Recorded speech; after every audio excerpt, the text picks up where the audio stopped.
धार्मिक स्थळावरील भोंगे मुक्त करण्यात बार्शीचा महाराष्ट्रात पहिला नंबर. काही दिवसांपूर्वी शहरात निर्माण झालेल्या तणावाच्या पार्श्वभूमीवर बार्शी शहर पोलिसांनी शहरातील धार्मिक स्थळांवरील अनधिकृत ध्वनिक्षेपक म्हणजेच भोंगे काढून टाकण्याची विशेष मोहीम यशस्वीपणे राबवली. या कारवाईमुळे बार्शी शहर भोंगेमुक्त होण्याच्या दिशेने वाटचाल सुरू झाली आहे. मागील काही दिवसांपूर्वी बार्शी पोलीस ठाण्यात शांतता समितीची बैठक घेण्यात आली होती. या बैठकीत सर्व धर्मीय प्रार्थनास्थळांवरील भोंगे काढण्याबाबत चर्चा झाली आणि संबंधित मार्गदर्शन देण्यात आले.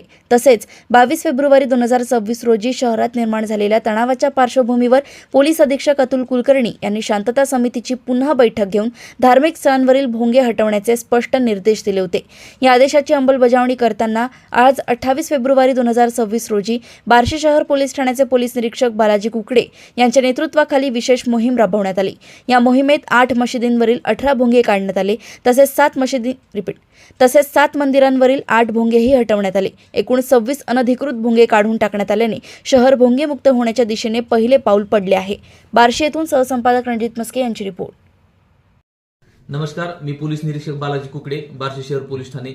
माननीय पोलीस श्री अतुलजी कुलकर्णी, सोलापूर ग्रामीण, अपर पोलीस अधीक्षक प्रीतम यावलकर सर व DYSP श्री अशोक सायकर सर यांच्या मार्गदर्शनाखाली व सर्वोच्च न्यायालयाच्या निर्देशानुसार बार्शी शहरातील धार्मिक स्थळावर असणारे अनधिकृत भोंगे जे ध्वनी प्रदूषण करत होते ते आज विशेष मोहीम राबवून उतरवण्यात आलेले आहेत.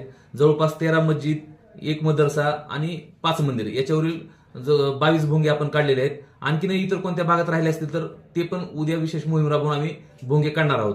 नागरिकांना विनंती असणार आहे की सर्वोच्च न्यायालयाच्या निर्देशाचे पालन करावे व धार्मिक स्थळावर अनधिकृत भोंगे कुणी लावून ध्वनी प्रदूषण करू नये, अन्यथा आम्हाला कायदेशीर कारवाई करावी लागेल.